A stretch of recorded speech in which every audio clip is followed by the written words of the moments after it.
les grands oubliés de l'histoire sociale. Les hommes dont nous allons parler n'ont pas tous leur nom dans nos rues. Et pourtant, tout comme nos rois, ils furent populaires et soulagèrent la misère. À la différence de ce que nous voyons souvent, ils œuvrèrent dans un esprit chrétien, de charité et de justice sociale, sans aucun intérêt, ni souci idéologique, ne cherchant pas à manipuler le monde ouvrier en vue d'agitation ou de révolution. Tous sociaux parce que royalistes, le sens du devoir social dicté par des convictions bien ancrées, l'application directe dans la rue et la ténacité pour les passer en loi. C'est l'œuvre de ces hommes que nous allons vous raconter. Le vicomte Alban de Villeneuve-Bargemont fut le précurseur.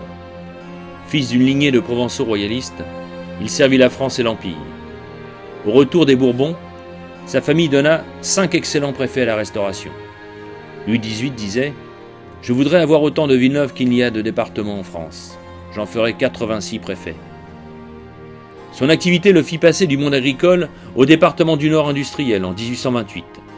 Ses enquêtes lui ouvrirent les yeux sur l'état malheureux où furent réduits la plupart des ouvriers du textile. Et dans un premier rapport annuel à son ministre, il insère ses observations et ses suggestions sociales.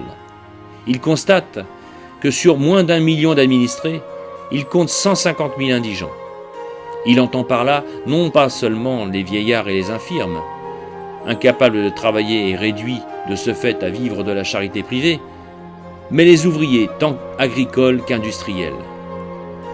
Villeneuve-Bargemont demande le remplacement des taudis par des logements salubres à faire des travaux publics, l'épargne obligatoire et la décongestion des centres urbains en observant l'exemple des colonies agricoles hollandaises. Le ministre Martignac et Charles X mettent les projets en route, mais la révolution de 1830 y met un terme. Il y perdra, dans la tourmente, son poste de préfet, mais restera député du Var. Désireux de comprendre les maux de son temps, il analyse le système économique issu de la Révolution dont il constate les effets néfastes. Il faut que les ouvriers possèdent quelques heures pour la vie de famille. L'absurde loi Le Chapelier, votée par les révolutionnaires en 1791, prétendait libérer l'ouvrier de la tyrannie corporative. Quand les ouvriers s'unissent, la répression tombe par les articles 414 et 416 du Code pénal républicain, interdisant toute coalition. La classe ouvrière est en fait privée de la liberté du travail face à un patronat que la concurrence empêche d'être généreux. Joli résultat des droits de l'homme et des thèses du contrat social. Son traité d'économie politique chrétienne paraît en 1834 et lui vaut d'être élu membre de l'Académie des sciences morales et politiques en 1845. Villeneuve-Bargemont constate qu'Adam Smith et ses disciples ne se sont préoccupés que de la production, inaugurée en Angleterre provoquant la détresse générale progressive des populations ouvrières. Écoutons Antoine Murat. La protection de l'homme conduisait Villeneuve-Bargemont à une conception terrienne de l'économie, à l'opposé de la conception industrielle et mercantile de l'école anglaise et libérale. Dans la préface de son traité, Villeneuve précise « Le système anglais repose sur la concentration des capitaux, du commerce, des terres, de l'industrie, sur la production indéfinie, sur la concurrence universelle, sur le remplacement du travail humain par les machines, sur la réduction des salaires, sur l'excitation perpétuelle des besoins physiques, sur la dégradation morale de l'homme.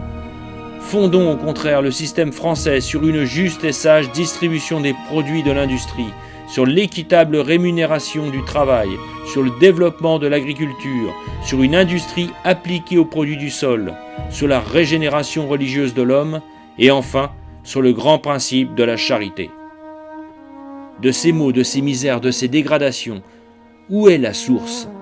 Villeneuve-Bargemont n'hésite pas à la dénoncer dans le libéralisme économique. Si l'on recherche les causes nombreuses de cette misère ainsi généralisée et perpétuée, on est forcé de reconnaître que la première et la plus active de toutes se trouve dans le principe d'une production presque sans bornes et d'une concurrence également illimitée, qui impose aux entrepreneurs d'industrie l'obligation toujours croissante d'abaisser le prix de la main-d'œuvre et aux ouvriers la nécessité de se livrer eux, leurs femmes et leurs enfants, à un travail dont l'excès ne suffit pas toujours à la plus chétive subsistance. En 1840, il est député du Nord et il intervient sur le repos dominical, sur les conditions de travail des enfants. Il monte plusieurs fois à la tribune pour remédier à la misère ouvrière. il est face à Thiers et au ministre Guizot. Il remet en cause ce système industriel anglais, admiré par les héritiers de la Révolution et dont souffre le peuple. Les libéraux Thiers et Guizot n'ont pas fini de s'étonner des propos de monsieur le vicomte Alban de Villeneuve-Bargemont. Le voilà qui fait l'éloge de l'esprit des corporations et la critique de leurs abus, tenant sur l'Angleterre des propos qui, un siècle plus tard, l'eussent à tout le moins conduit dans une maison de force pour outrage à un pays allié. C'est aussi l'époque où le paysan irlandais est affamé par les landlords. Louis XV en son temps observait avec effarement le paupérisme des ouvriers, femmes et enfants anglo-saxons, en prenant soin d'en préserver la France, alors que déjà, ceux que l'on appellera les Lumières en admiraient l'institution. Le 22 décembre 1840, Villeneuve demande une véritable législation du travail étendue au monde ouvrier. La restauration des classes inférieures, des classes ouvrières souffrantes, est le grand problème de notre âge. Il est temps d'entreprendre sérieusement sa solution et d'entrer enfin dans la véritable économie sociale, trop souvent et trop longtemps perdue de vue au milieu de nos stériles agitations politiques.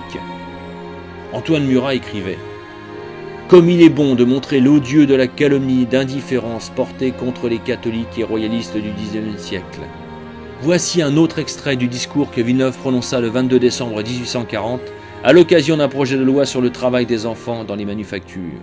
« La question du travail des enfants dans les manufactures ne saurait se séparer, ce me semble, de la situation de leurs familles et de la condition générale des populations manufacturières. L'image des mots qui frappent en ce moment l'enfance des ouvriers n'est, il faut bien le dire, qu'une scène détachée du drame triste et douloureux qui se déroule incessamment à nos regards. Or, si ces mots sont, comme je le crains, l'effet d'une doctrine qui développe constamment un principe de misère, de souffrance et d'immoralité au sein des classes manufacturières et qui menace l'ordre social de plus d'un danger, ce serait beaucoup sans doute que d'avoir garanti immédiatement d'un abus oppressif les êtres faibles et précieux dont la société, à défaut de la famille, doit être la protectrice. Mais est-ce assez pour l'humanité? Est-ce assez pour la justice, pour la société, dans l'intérêt même de ces enfants? N'est-ce pas les classes manufacturières tout entières qu'il s'agit de soustraire aux causes de malheur et de dégradation dont elles subissent l'influence? En 1841, grâce à son combat, une première loi réglemente le travail des enfants.